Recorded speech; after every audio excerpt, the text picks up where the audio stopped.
Hai, welcome back my YouTube channel. Jangan lupa subscribe, like, comment, and share ya. Oke, next. Kita lanjutin ya ceritanya. Bab 2. Membayar atau melayani. Apalagi saat melihat 3 pengawal yang berdiri di depan pintu. Tangan Satria gemetar. Ia tidak bisa kemana-mana lagi. Dengan terpaksa, Satria menghampiri mereka.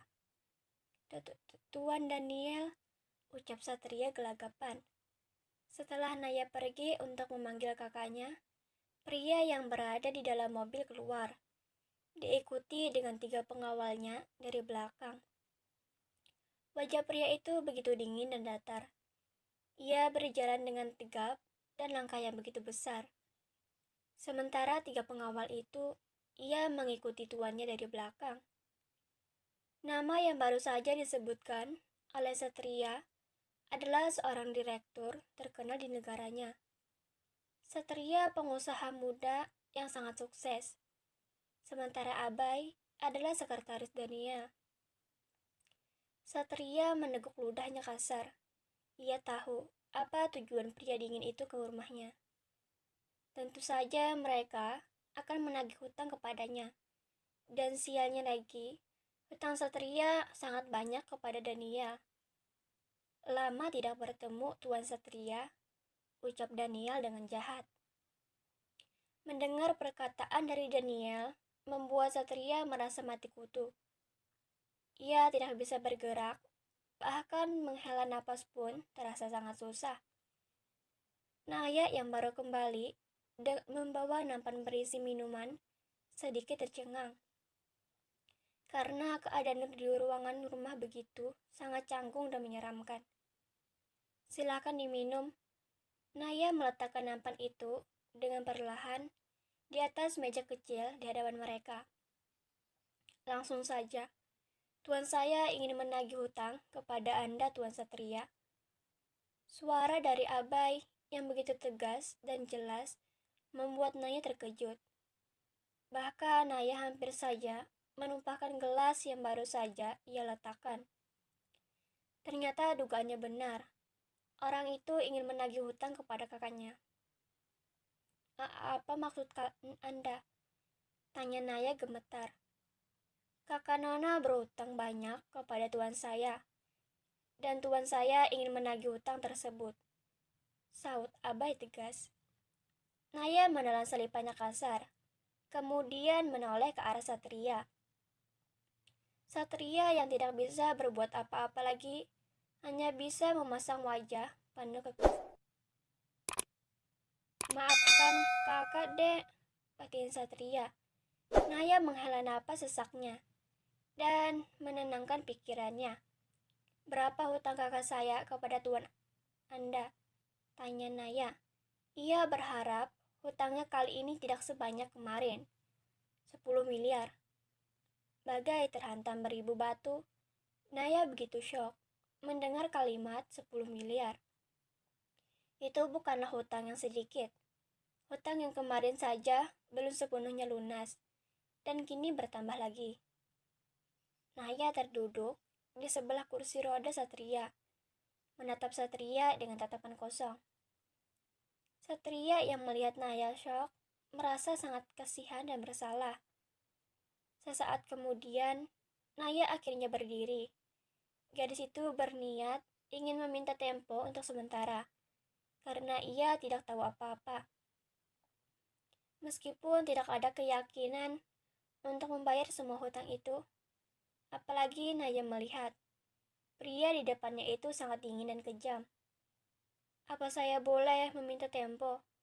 Karena saya tidak tahu apa-apa dan belum mengumpulkan uangnya. Ucap Naya ragu, hatinya masih bergetar.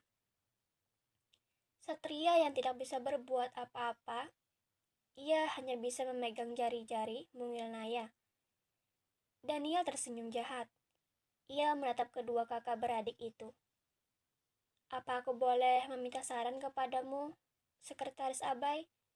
Tanya Daniel yang mengalihkan pandangannya kepada Abai. Abai menelan selipak kasar. Ia ingin menjawab, namun ia takut Jika salah memberikan jawaban, maka nyawanya yang akan melayang. Sepertinya Anda harus memberi waktu, Tuan Muda, jawab Aba yakin. Bahkan sekretarisku memihak kepada kalian. Sepertinya ini hal yang sangat bagus. Hardik Daniel licik. Naya diam, mendengar Daniel menghardiknya dan kakaknya. Ia masih menundukkan kepalanya. Bagaimanapun ia tidak bisa berbuat hal yang dapat membuat pria di hadapannya itu marah. Perasaan sedikit lega sudah Naya dapatkan. Karena Naya yakin Daniel akan memberikannya tempo untuk mengumpulkan uang. Aku memang kakak yang tidak berguna. Seharusnya aku yang bekerja dan membayar hutangku. Bahkan aku dulu bersikap kasar kepadamu, tapi kau sangat menyayangiku. Batin Satria menangis. Ia menyesal perbuatan bodohnya yang dulu. Tidak ada yang perlu disesali, karena nasi sudah menjadi bubur. Meskipun pria itu menangis darah, tetap saja ia tidak bisa mengembalikan semuanya. Karena saya baik, saya akan memberikan tempo selama 1 minggu kepada kalian. Saya harap kalian bisa melunasi hutangnya dengan segera, ucap Daniel dingin. Daniel kali ini masih memiliki hati nurani kepada orang yang berhutang kepadanya. Bahkan ini adalah ucapan yang keluar dari mulut Daniel untuk pertama kalinya. Karena Daniel tidak pernah memberikan tempo kepada orang-orang yang biasa berhutang kepadanya. Jika terlambat, maka mereka semua akan menanggung akibatnya. Bagai terhantam batu besar, Naya sangat terkejut mendengarnya. Bagaimana bisa ia mendapatkan uang 10 miliar dalam 1 minggu? Membayangkannya saja sangat tidak masuk akal, dan ia harus membayar semua itu. Pikiran Naya seakan buntu. Ia tidak bisa berpikir apa-apa lagi. Pikirannya begitu kacau, memikirkan banyaknya hutang sang kakak. Belum lagi hutang kakaknya pada rentenir yang belum lunas. Ditambah lagi sekarang. Naya sudah tidak sanggup lagi. Tubuhnya seakan tidak bisa digerakkan. Naya ingin protes, namun ia tidak memiliki hak. Sementara Daniel, ia melihat Naya seperti itu merasa senang. Pria itu memiliki dendam pribadi kepada Naya. Namun Naya tidak menyadari siapa pria di hadapannya. Maaf, hanya itulah yang bisa Satria ucapkan kepada adiknya. Jika tidak karena ia lumpuh, mungkin Satria akan bekerja untuk membayar hutangnya sendiri tanpa harus membebani adiknya. Baik, saya akan membayarnya minggu depan, ucap Naya lantang. Ia berusaha tegar agar tidak membuat kakaknya stres. Bagus, sahut Daniel. Sekretaris Abai, jika dia tidak membayar hutangnya, apa yang harus saya lakukan? Tanya Daniel yang berpura-pura tidak tahu. Sepertinya nona itu harus dibawa pulang dan dijadikan pelayan tanpa digaji, jawab Abai terpaksa. Karena itu semua adalah ide dari Daniel sendiri. Kau dengar nona, jika kau tidak bisa membayar hutang itu, maka kau akan menikah denganku dan melayani semua keinginanku. Lagi-lagi dibuat terkejut dengan setiap kata-kata yang keluar dari mulut Daniel.